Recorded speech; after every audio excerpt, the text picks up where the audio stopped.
बिस्मिल्लाहिर्रहमानिर्रहीम। अस्सलामुअलैकुम स्टूडेंट्स हम BSN थर्ड सेमेस्टर की सब्जेक्ट फार्माकोलॉजी पढ़ रहे हैं। फार्माकोलॉजी में हमने इसका जो यूनिट 2 का लेक्चर 4 है एंटीवायरल ड्रग्स वो हमने स्टार्ट किया है। इसका पार्ट फर्स्ट जो है वो कंप्लीट हो चुका, जो कि हमारे चैनल के प्लेलिस्ट में मौजूद है और उसकी लिंक आप लोगों को इस वीडियो लेक्चर के डिस्क्रिप्शन के एंड में मिल जाएगी, वहाँ से आप स्टडी कर सकते हैं। आज के इस वीडियो लेक्चर में हम इसका जो पार्ट 2 है वो कंटिन्यू करेंगे। स्टूडेंट्स, पार्ट 1 में हम इनहिबिटर्स ऑफ वायरल अनकोटिंग जो ड्रग्स थे वो पढ़ रहे थे, और आज का ये जो टॉपिक है वो रेस्पिरेटरी सेंशियल वायरस इन्फेक्शंस। ये जो एक वायरस था RSV वायरस जिसे हम कहते थे, रेस्पिरेटरी सेंशियल वायरस, जो कि कॉमन रेस्पिरेटरी इन्फेक्शन काज करने वाली एक वायरस थी। इसकी जो जितने भी इन्फेक्शंस होते हैं, अब उन इन्फेक्शन को ट्रीट करने के लिए हम कौन सा ड्रग यूज़ करते हैं। तो ड्रग में हमारे साथ है राइबेवेरिन। राइबेवेरिन जो है विराज़ोल के नाम से भी आता है, इसका ब्रांड नेम विराज़ोल है। Is a synthetic guanine analog. ये भी एक एनालॉग है, जो कि किस चीज़ का एनालॉग है? गुआनिन का एनालॉग है। अब स्टूडेंट्स, एनालॉग को हमने जो पिछला वीडियो लेक्चर था उसमें बहुत एक्सप्लेनेशन इसकी की है कि एनालॉग एक स्ट्रक्चरली इन प्यूरिन्स और पायरिमिडीन्स की तरह इनकी तरह सेम चीज़ होती है, जो कि जाके इनकी जगह पे बांड बना लेती है, और जब बांड बना लेती है तो उस चेन की जो फर्दर फॉर्मेशन होती है, उस चेन की जो फर्दर प्रोसेसेस होती है न्यूक्लिक एसिड बनने के लिए, वो स्टॉप हो जाती हैं। Ribavirin, also known as tribavirin, is an antiviral medication used to treat RSV infections. राइबेवेरिन को ट्राइबेवेरिन के नाम से भी जाना जाता है। ये एक एंटीवायरल मेडिकेशन होती है जो कि रेस्पिरेटरी सेंशियल वायरस के जो इन्फेक्शन होते हैं उनको ट्रीट करती है, और इसके साथ साथ हेपेटाइटिस C को भी ट्रीट करती है। Used in treating infant and young children with severe RSV infections. चाहे वो इन्फेंट्स हो या यंग चिल्ड्रंस हो जिनको severe kind of RSV infection हो, उनको भी ट्रीट करने के लिए ये ड्रग यूज़ की जाती है। It is effective in chronic hepatitis C infection when used in combination with pig interferon alpha 2B और अल्फ़ा 2A। ये हेपेटाइटिस C जो है, क्रोनिक हेपेटाइटिस C, उसमें भी इफ़ेक्टिव होता है, लेकिन इसको कम्बिनेशन में दिया जाता है किस चीज़ के साथ? पिग इंटरफेरॉन के साथ। स्टूडेंट्स, इंटरफेरॉन जो है ये इंटरफेरॉन्स प्रोटीन्स होते हैं। आगे इंटरफेरॉन्स की एक्सप्लेनेशन आ रही है, लेकिन आपको यहाँ पे बताती चलूँ कि इंटरफेरॉन्स जो होते हैं वो सिग्नलिंग प्रोटीन होते हैं। ये नेचुरली बॉडी के अंदर पाए जाते हैं। जब भी कोई वायरस आके किसी सेल को इन्फेक्ट कर लेता है तो उस सेल से इंटरफेरॉन रिलीज़ होती है, और वो इंटरफेरॉन्स जो है, जो इर्द गिर्द के सेल्स होते हैं, उनको सिग्नल देती है कि वो उस वायरस के ख़िलाफ़ अपने आप को जो है तैयार कर ले। और इसके अलावा अब इंटरफेरॉन्स जो है वो सिंथेटिकली भी बनाई जाती है। मुख्तलिफ़ के किस्म के एनिमल्स जो है उनसे इंटरफेरॉन एक्सट्रैक्ट किए जाते हैं, और इनको इम्यून सिस्टम को बूस्ट अप करने के लिए ह्यूमंस को लगाए जाते हैं। तो एक एनिमल्स में से पिग भी एक एनिमल है, ख़ास करके उससे पिग से ज़्यादातर ये इंटरफेरॉन्स एक्सट्रैक्ट होते हैं। तो वो इंटरफेरॉन्स, पिग के इंटरफेरॉन जिसमें अल्फ़ा 2B है या अल्फ़ा 2A है, उसके साथ कम्बिनेशन में अगर हम राइबेवेरिन देते हैं तो ये इफ़ेक्टिवली हेपेटाइटिस C इन्फेक्शन को ट्रीट करती है। मैकेनिज्म ऑफ एक्शन इसकी क्या है? Ribavirin is a guanine analogue that is phosphorylated by adenosine kinase to its most active form ribavirin triphosphate. Ribavirin एक गुआनिन एनालॉग होता है जिसकी फास्फोरिलेशन होती है, मीन्स कि इसको मोर एक्टिव फॉर्म में चेंज होने के लिए इसके साथ फॉस्फेट ग्रुप की एडिशन होती है। कौन करता है? एडेनोसिन काइनेज एंजाइम इसको फास्फोरिलेट करता है, और फास्फोरिलेशन के बाद ये एक मोर एक्टिव फॉर्म में कन्वर्ट होती है, जो कि राइबेवेरिन ट्राइफॉस्फेट है। This compound inhibit viral RNA polymerase at therapeutic doses by competing with the adenosine triphosphate and guanine triphosphate for binding site at the polymerase, as well as inhibiting transferases necessary for addition of guanine. अब जब ये राइबोवेरिन triphosphate में convert हो जाता है तो ये जो वायरल पॉलीमरेज एंजाइम है उसको इनहिबिट करता है। जब थेरापेटिक डोज इसकी हम दे देते हैं तो इससे आरएनए पॉलीमरेज एंजाइम इनहिबिट हो जाता है। किस तरीके से इनहिबिट करता है?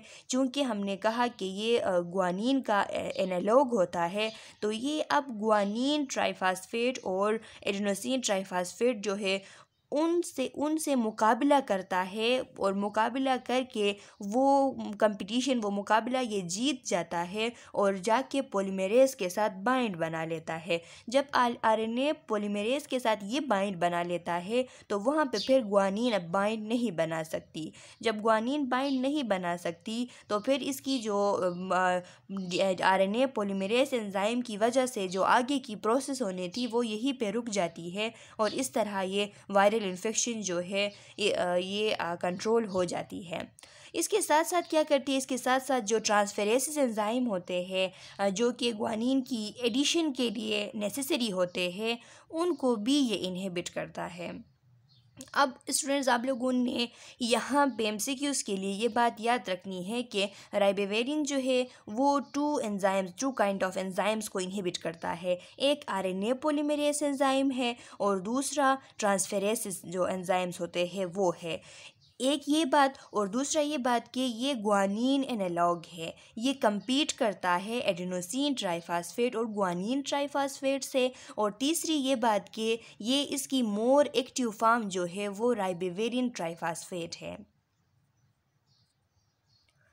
फार्मेकोकाइनेटिक्स इसकी क्या है? Distribution in all body tissue except central nervous system. ये तमाम बॉडी टिश्यूज़ में डिस्ट्रीब्यूट हो जाती है, लेकिन ये ब्लड ब्रेन बैरियर को क्रॉस नहीं कर पाती, इसलिए इसकी डिस्ट्रीब्यूशन सेंट्रल नर्वस सिस्टम में नहीं होती।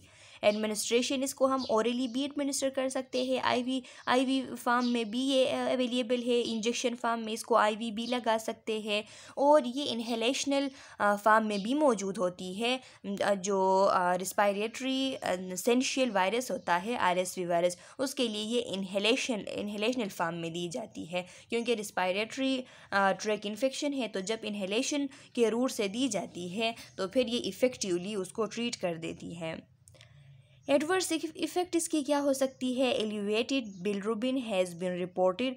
एक कंडीशन है कि इसके साथ जब राइबोवेरिन दिया जाता है तो बिलिरुबिन जो है वो एलिवेट हो जाती है, एनीमिया हो जाता है, जॉन्डिस हो जाती है, और ये प्रेगनेंसी में एडवाइस नहीं है। थेरापेटिक यूजेस इसकी क्या है? Ribavirin is a drug of choice for RSV, bronchiolitis and pneumonia in hospitalised children given by aerosol. जो जितने भी हॉस्पिटलाइज्ड पेशेंट चिल्ड्रन होते हैं जिनको निमोनिया हो, या जिनको आरएसवी की वजह से निमोनिया या आरएसवी की वजह से उनको ब्रोंकियोलाइटिस हो, तो उसको ट्रीट करने के लिए राइबोवेरिन जो है वो एक ड्रग ऑफ चॉइस है, जिसको बाय एरोसोल डिलीवर करते हैं। एरोसोल क्या है स्टूडेंट्स? ये एक ड्रग डिलीवरी जो रिस्पायरेटरी सिस्टम के लिए एक ड्रग डिलीवरी का एक प्रोसेस होता है। इसमें मुख्तलिफ मॉडल्स इसके होते हैं। मॉडल्स मीन्स मशीन्स इसके मुख्तलिफ होते हैं। For example metered dose inhalers MDIs जो होते हैं, और जो ड्राई पाउडर इनहेलर्स DPIs होते हैं। ये शायद आप लोगों ने ये नाम नहीं सुने होंगे, लेकिन नेबुलाइजर्स का आप लोगों ने नाम सुना होगा। जो नेबुलाइजर्स होती है वो भी ये जो एरोसोल डिलीवरी है इसकी मॉडल होती है। इसके थ्रू हम इस तरह करते हैं कि जो लिक्विड फॉर्म में ड्रग होती है उसको हम गैसियस फॉर्म में कन्वर्ट करके पेशेंट को एडमिनिस्टर। नेबुलाइजर मशीन क्या करता है? उसमें हम जो लिक्विड फॉर्म में ड्रग डाल देते हैं उसको वो गैस फॉर्म में पेशेंट के रिस्पायरेटरी ट्रैक तक पहुंचा देता है। तो ये एरोसोल डिलीवरी का मतलब ही यही है कि ये गैसियस फॉर्म में रिस्पायरेटरी ट्रैक पे ड्रग्स को पहुंचा देती है। Antiviral agent for herpes and cytomegalovirus. These agents are used for the infection caused by herpes virus, for example, cold sores, encephalitis, shingles, varicella zoster virus, and genital infections. अब वो तमाम agents अब हम पढ़ने वाले हैं जो कि जो हर्पीस वायरस जो है उसकी वजह से जो कोल्ड सोर्स होते हैं, ये थ्रोट में सोर्स निकल आते हैं, इंसेफेलाइटिस हो जाता है यानी ब्रेन में इन्फ्लेमेशन हो जाती है, शिंगल्स हो जाती है। शिंगल्स भी एक इन्फेक्शन होता है जो वेरिसीला ज़ूस्टर वायरस, जिसे VZV कहते हैं, यहाँ पे लिखा हुआ है। इसकी वजह से ये एक इन्फेक्शन काज होती है, जिसके सिम्टम्स अगर आप लोग जानना चाहे तो इसमें पेन होती है, बर्निंग सेंसेशन होती है बॉडी के अंदर, स्किन पे नमनेस हो जाती है, और जब स्किन पे टच करते हैं तो स्किन बहुत ज़्यादा सेंसिटिव हो जाता है, रैशेस निकल आते हैं, फ्लूइड फील ब्लिस्टर्स निकल आते हैं स्किन पे। तो ये इस किस्म की एक इन्फेक्शन होती है जिसे हम शिंगल्स कहते हैं, और ये वेरिसीला ज़ूस्टर वायरस की वजह से होती है। एंड जेनिटल इन्फेक्शंस, और जो जितने भी हर्पीस और साइटोमेगालो वायरस की वजह से जो जितने भी जेनिटल इन्फेक्शंस होते हैं उनको भी ट्रीट करती है। अब साइटोमेगालो वायरस की वजह से जो आईज़ इफ़ेक्ट होते हैं, रेस्पिरेटरी ट्रैक में इन्फेक्शन आते हैं, लीवर में इन्फेक्शन आते हैं, तो उनको भी ट्रीट करते हैं। तो एंटी हर्पीस एजेंट्स अभी हमने पढ़ा कि इन कंडीशन को ट्रीट करती है, तो वो कौन कौन से हैं। एसाइक्लोविर है। एसाइक्लोविर जो है वो वेलासाइक्लोविर इसकी इनएक्टिव फार्म होती है, प्रोडक्ट फार्म होती है। ये जब बॉडी के अंदर चला जाता है तो फिर एसाइक्लोविर में कन्वर्ट हो जाता है। इसके अलावा फेमीसाइक्लोविर है, पेनसाइक्लोविर है, गेनसाइक्लोविर है, साइडोफोविर है, फोस्कारनेट है, ट्राइफ्लोराइडीन है, और वेराडेबिन है। ये जितने भी एजेंट्स हमने पढ़े स्टूडेंट्स, ये वो तमाम एजेंट्स हैं जो कि हर्पीस सिम्प्लेक्स वायरस और साइटोमेगालो वायरस और वेरिसीला ज़ोस्टर वायरस की काज करने वाले कंडीशंस, काज करने वाले इन्फेक्शंस को ट्रीट करते हैं।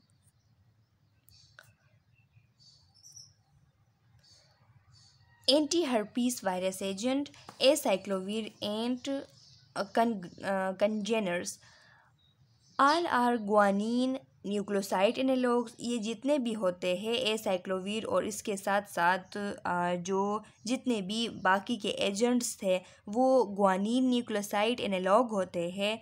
Valacyclovir is prodrug of acyclovir with better bioavailability. हमने बताया आप लोगों को कि वेलासाइक्लोविर जो है एक प्रो ड्रग होती है एसाइक्लोविर की, जिसकी बेटर बायो अवेलेबिलिटी होती है। मतलब कि वेलासाइक्लोविर जो है वो एक प्रो ड्रग है, कन्वर्ट हो जाता है एसाइक्लोविर में। जब एसाइक्लोविर में कन्वर्ट हो जाता है, अब इसकी बायो अवेलेबिलिटी जो होती है वो बेटर होती है। Famciclovir is hydrolysed to penciclovir and has greatest bioavailability. इसी तरह सेम कंडीशन फेमीसाइक्लोविर के साथ भी है, जो कि हाइड्रोलाइज जब हो जाती है, तो जब फेमीसाइक्लोविर हाइड्रोलाइज्ड हो जाती है और पेनसाइक्लोविर में कन्वर्ट होती है तो इसकी बायो अवेलेबिलिटी ग्रेटेस्ट होती है। Penciclovir is used only topically whereas famciclovir can be administered orally.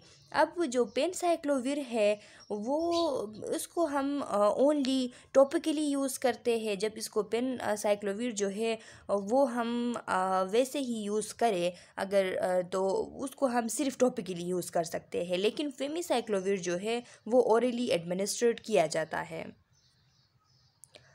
Mechanism of action of acyclovir. All drugs are phosphorylated by a viral thymidine kinase, then metabolized by host cell kinases to nucleotide analogues. अब ये जो drugs होते हैं, जो तमाम drugs होते हैं जिनके अभी हमने नेम्स पढ़े, वो फास्फोरिलेटेड होते हैं, उनके साथ फास्फेट ग्रुप की एडिशन हो जाती है। किसके ज़रिए? जो वायरल थाइमिडीन काइनेस एंजाइम है उसके थ्रू हो जाती है। और फिर जो होस्ट सेल काइनेसिस एंजाइम होते हैं वो उनको मेटाबोलाइज करती है। उनको तो ये पता नहीं होती कि ये एनालॉग्स है, तो वो उनको एज ए न्यूक्लियोटाइड एनालॉग जो है वो उनको मेटाबोलाइज कर लेती है। The analog inhibit viral DNA polymerase. अब ये एनालॉग बन जाती है तो इससे आगे जो डीएनए पॉलीमरेज एंजाइम की फंक्शन थी उसको इनहिबिट कर लेती है। Only actively replicating virus are inhibited. लेकिन इनके थ्रू जो जो एक्टिवली वायरसेस होते हैं, एक्टिवली रेप्लिकेटिंग वायरस के जिनकी अभी रेप्लिकेशन हो रही होती है, वो इनहिबिट होते हैं। अब अगर ऐसी कंडीशन है कि बहुत सारी वायरस की रेप्लिकेशन हो चुकी होती है बॉडी में, उनका प्रोसेस जो है, उनने अपने जो वायरुलेंस उनका होता है वो कंप्लीट कर लिया होता है, अपना वायरुलेंस रेट जो उनका होता है, तब हम एसाइक्लोविर देंगे तो वो इफ़ेक्टिव ट्रीटमेंट उस कंडीशन के लिए नहीं होगी। ये हमने स्टार्टिंग में दिया या बस कुछ वायरुलेंस उनकी कंप्लीट नहीं हुई है अभी तक, उस कंडीशन में हमने दिया तो एक्टिवली रेप्लिकेटिंग वायरसेस को इनहिबिट करके ये इस इन्फेक्शन को अच्छी तरीके से ट्रीट कर सकते हैं। Acyclovir is thus selectively activated in cell infected with herpes virus. Uninfected cell do not phosphorylate acyclovir. अब एसाइक्लोविर जो है वो सिलेक्टिवली एक्टिवेटेड होते हैं उन सेल्स में जिनको हर्पीस वायरस ने इन्फेक्ट किया हुआ है, यानी वो तमाम सेल्स जिनको हर्पीस वायरस ने इन्फेक्ट किया होता है, जो हर्पीस वायरस के थ्रू इन्फेक्टेड सेल्स होते हैं, उनको एसाइक्लोविर जो है वो सिलेक्टिवली एक्टिवेटेड कर लेती है। लेकिन वो तमाम सेल्स जिनमें इन्फेक्शन नहीं हुई अभी तक, तो वो इसके एसाइक्लोविर को फास्फोरिलेट नहीं करते हैं, यानी इसमें एक सेलेक्टिविटी की एबिलिटी होती है। इसकी मैकेनिज़्म ऑफ एक्शन जो है, जो एंटी हर्पीज़ एजेंट जितने भी हैं, इनकी आप लोगों को यहाँ पे दिखाई गई है। स्टूडेंट्स, आप देख सकते हैं कि एसाइक्लोविर, पेनसाइक्लोविर और गेनसाइक्लोविर जो है वो वायरस स्पेसिफाइड होते हैं। ये जो एंजाइम थाइमेडीन काइनेसिस जो होता है, वायरल एंजाइम होता है, ये इसको कन्वर्ट कर देता है मोनोफास्फेट में। फिर क्या होता है, आगे जो होस्ट काइनेस होता है इसको डाईफास्फेट में, और फिर ये ट्राईफास्फेट में कन्वर्ट हो जाती है। तो ये जितने भी ड्रग्स होते हैं, अब ये इन एंजाइम के जो होस्ट काइनेस से आगे जो पॉलीमरेज एंजाइम है, वहाँ पे जाके पॉलीमरेज एंजाइम को इनहिबिट कर देते हैं। यहाँ पे ट्राईफास्फेट बन गया। अब इससे आगे ट्राईफास्फेट जब बन जाती है तो ये इसका एक ट्राईफास्फेट इसका मोर एक्टिव फॉर्म होता है। तो इस मोर एक्टिव फॉर्म में जब पहुँच जाती है तो डीएनए पॉलीमरेज एंजाइम है इसको इनहिबिट कर देती है। यहाँ से आप देख सकते हैं स्टूडेंट्स के यहाँ पे जो वायरल डीएनए पॉलीमरेज एंजाइम है वो उसको इनहिबिट कर दिया है। जब वो इनहिबिट हो गया है तो आगे वायरल डीएनए की जो सिंथेसिस है वो भी इनहिबिट हो जाती है। यहाँ पे जो ट्राईफ्लोराइडीन सीडोफोविर एक ड्रग है, ये जाके होस्ट काइनेस एंजाइम जो है इसको इनहिबिट कर लेती है। अगर फोस्कारनेट का हम देख ले तो फोस्कारनेट भी यहाँ पे पॉलीमरेज जो डीएनए पॉलीमरेज एंजाइम है इसकी इनहिबिशन कर लेती है।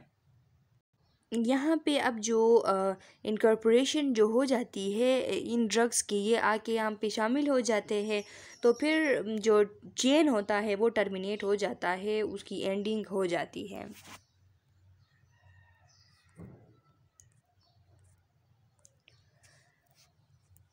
Antiviral spectrum. अब ये जितने भी एंटी हर्पीस वायरस एजेंट हमने पढ़े, उनकी एंटीवायरल स्पेक्ट्रम कितनी है। एसाइक्लोविर जो है वो herpes simplex type 1, herpes simplex type 2, वेरिसिला zoster virus और शिंगल्स जो इन्फेक्शन है, वेरिसिला ज़ोस्टर वायरस का काज करदा शिंगल इन्फेक्शन, इन सब को ट्रीट करती है।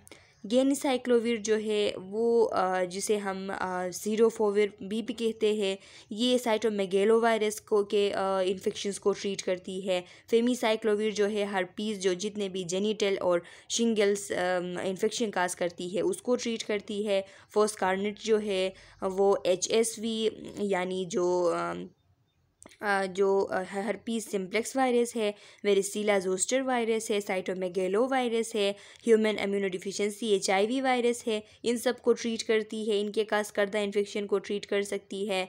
पेनसाइक्लोवीर जो है वो हर्पीस लेबियलिस एक ऐसी कंडीशन होती है स्टूडेंट्स के जिसमें ब्लिस्टर या सोर्स जो है वो माउथ में, लिप्स में, टंग में, नोस में या गम्स में निकल आते हैं, और ये भी एक वायरल इन्फेक्शन होता है जो कि हर्पीस की वजह से होती है, हर्पीस सिम्प्लेक्स वायरस की। इसको पेनसाइक्लोवीर ट्रीट करती है, इसके लिए इफ़ेक्टिव है। ट्राइफ्लोराइडीन जो है वो जो हार्पेटिक कॉर्निया कंजंक्टिवाइटिस है। कंजंक्टिवाइटिस आप लोगों को पता होगा स्टूडेंट्स के ये एक जो आई का जो ट्रांसपेरेंट मेम्ब्रेन होता है उसकी जब इन्फ्लेमेशन हो जाती है तो इसको हम कंजंक्टिवाइटिस कहते हैं, पिंक आई भी इसे हम कहते हैं। तो ये जितने भी कॉर्नियल कंजंक्टिवाइटिस होते हैं हर्पीस सिम्प्लेक्स वायरस की वजह से, उनको ट्राइफ्लोराइडीन जो है वो ट्रीट कर लेती है। फार्मेकोकाइनेटिक्स अगर एसाइक्लोवीर की देख ले तो ओरली अगर एडमिनिस्टर किया जाए तो इसकी बायो अवेलेबिलिटी 20 to 30% होती है। इसकी बॉडी में जो डिस्ट्रीब्यूशन है वो तमाम पूरे बॉडी में इसकी डिस्ट्रीब्यूशन होती है। CNS में भी इसकी डिस्ट्रीब्यूशन होती है, यानी ब्लड बैरियर को भी क्रॉस कर देती है। रीनल एक्सक्रीशन इसकी होती है, इसकी रीनल एक्सक्रीशन जो है वो ग्रेटर देन 80% है। एडमिनिस्ट्रेशन इसको हम टॉपिकली भी एडमिनिस्टर कर सकते हैं, ओरली भी कर सकते हैं और इंजेक्शन के थ्रू यानी इंट्रावेनसली भी कर सकते हैं।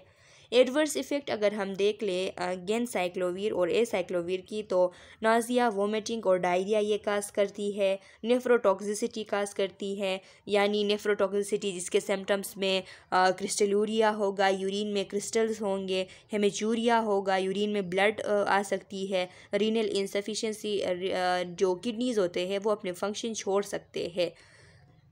माइलो सप्रेशन भी काज करती है जिसकी वजह से न्यूट्रोपीनिया यानी न्यूट्रोफिल्स की और थ्रोम्बोसाइटोपिनिया प्लेटलेट्स की कमी आ जाती है, और ये जो है ज़्यादातर गेनसाइक्लोवीर काज करता है माइलो सप्रेशन। थेरापेटिक यूजेस इसकी देख ले तो acyclovir is a drug of choice for herpes simplex virus, genital infections, herpes simplex encephalitis जो ब्रेन की इन्फ्लेमेशन होती है हर्पीस सिम्प्लेक्स वायरस की वजह से, उसको भी ट्रीट करती है। Herpes simplex virus infection in immunocompromise patient, जो इम्यूनो कम्प्रोमाइज पेशेंट होते हैं जिनका इम्यून सिस्टम वीक होता है, उनमें भी हर्पीस सिम्प्लेक्स इन्फेक्शंस को ट्रीट करती है।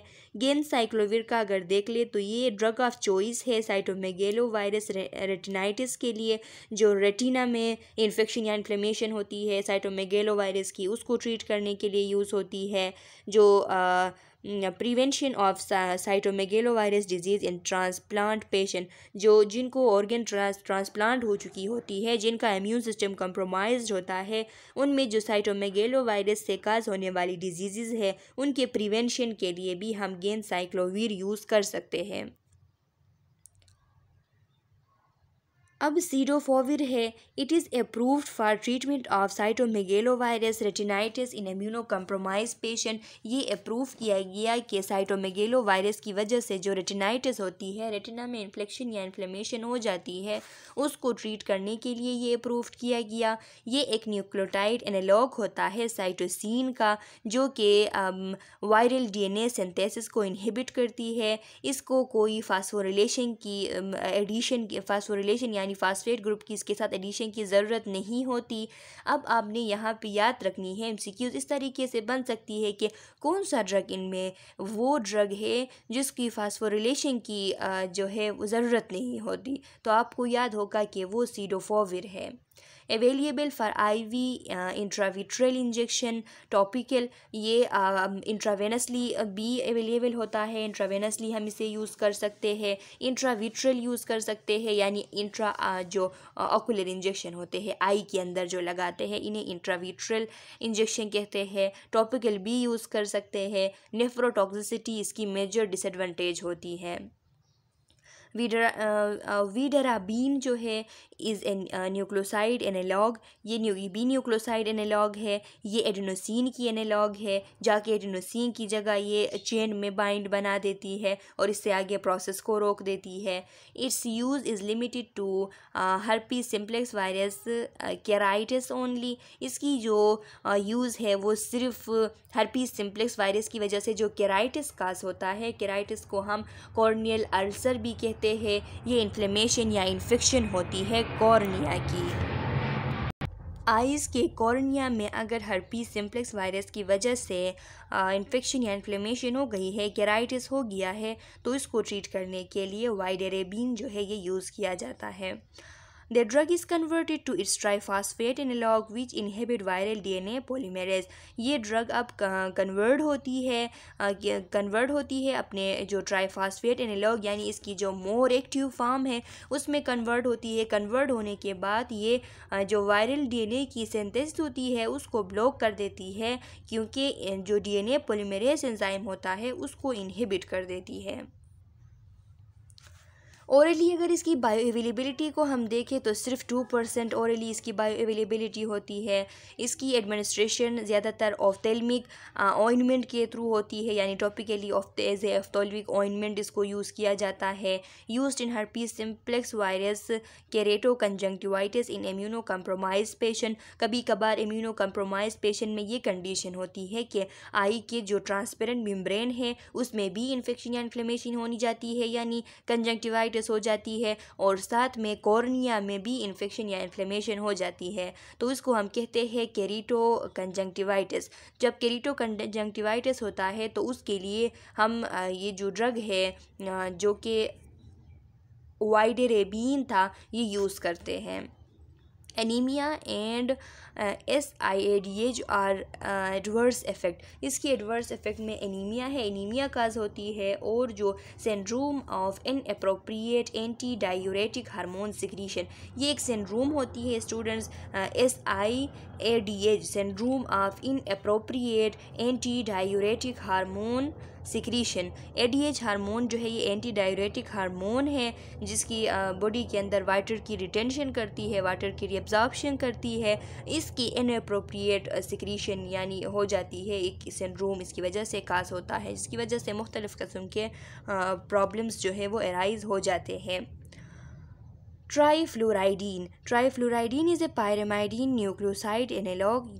जो ट्राईफ्लोराइडीन है ये भी पायरामाइडीन न्यूक्लियोसाइड एनालॉग है साइटोसिन और थायमीन की। इनहिबिट वायरल डीएनए सिंथेसिस, ये भी वायरल डीएनए सिंथेसिस को इनहिबिट करती है। इसकी एंटीवायरल स्पेक्ट्रम को अगर देखें तो हर्पीस सिम्प्लेक्स टाइप 1, टाइप 2 और वेरिसिला जोस्टर वायरस के खास करदा इन्फेक्शन को ट्रीट कर सकती है।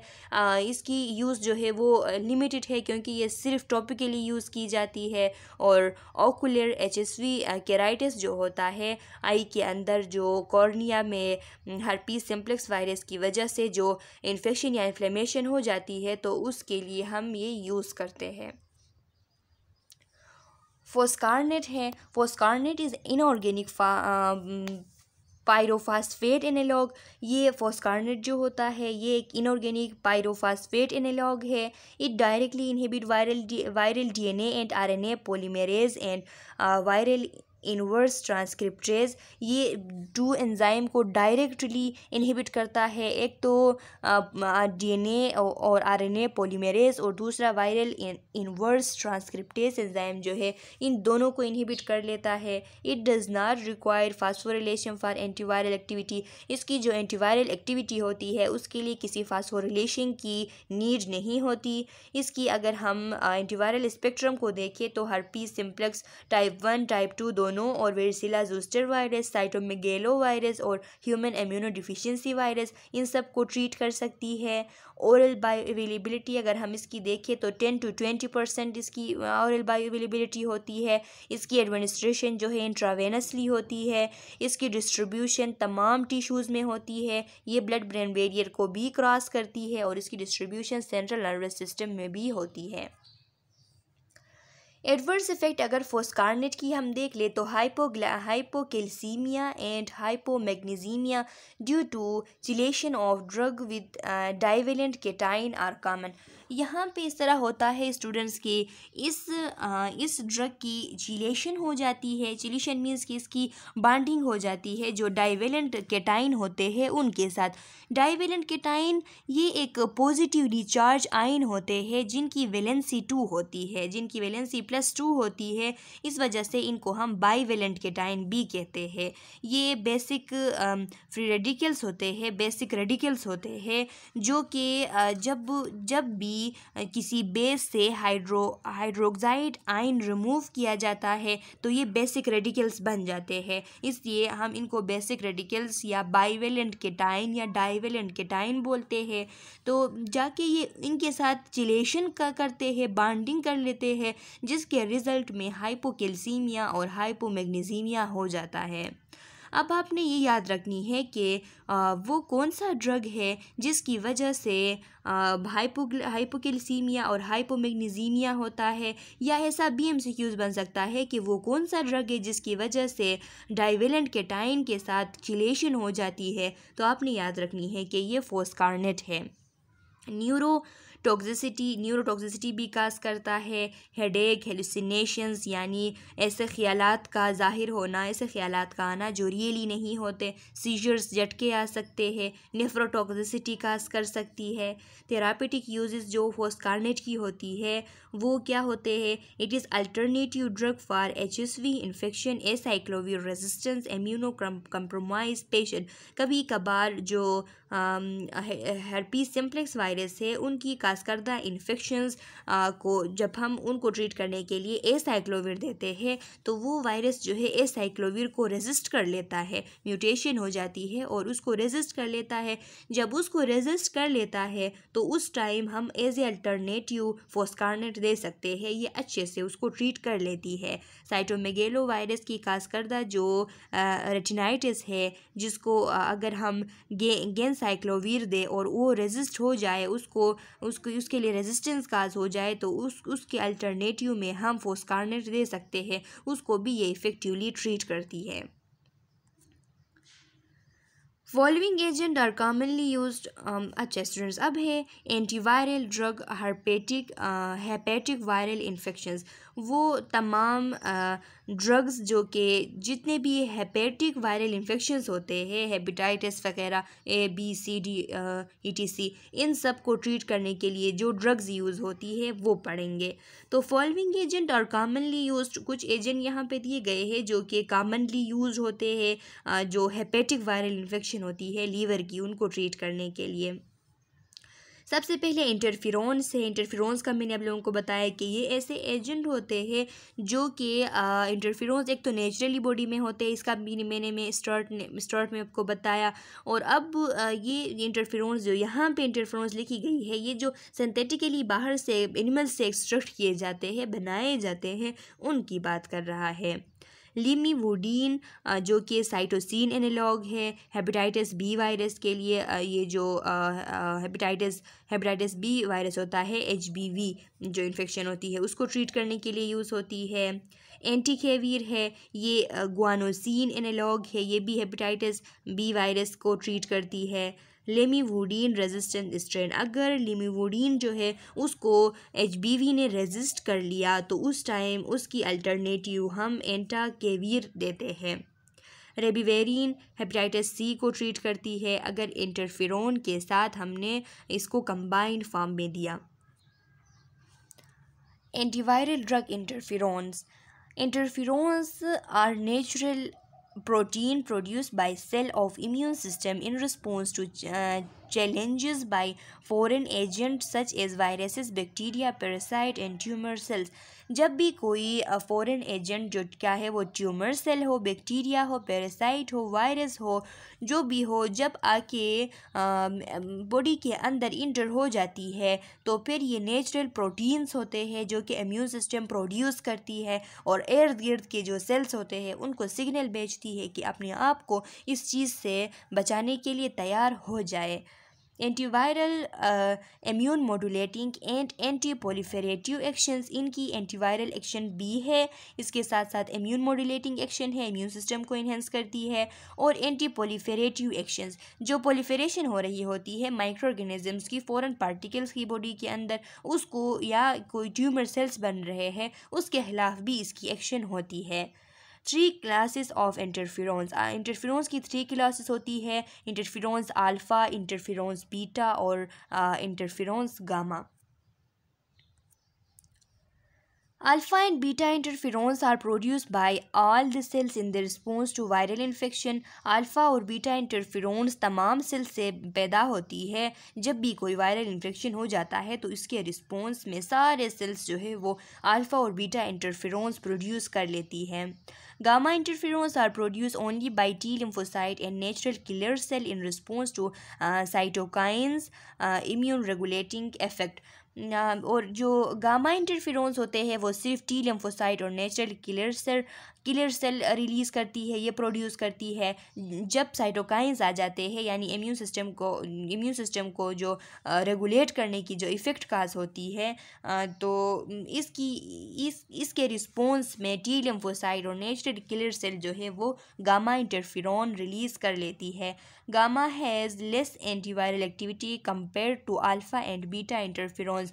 गामा इंटरफेरोन्स की लेस एंटीवायरल एक्टिविटी होती है as compare to alpha and beta interferons. ये भी आपने याद रखनी है कि कौन से इंटरफेरोन की अब एमसीक्यूज़ बन सकती है कि एंटीवायरल एक्टिविटी कम होती है, लेस होती है, तो आपने याद रखना है कि ये गामा इंटरफेरोन है जिसकी antiviral activity as compare to alpha and beta interferon कम होती है।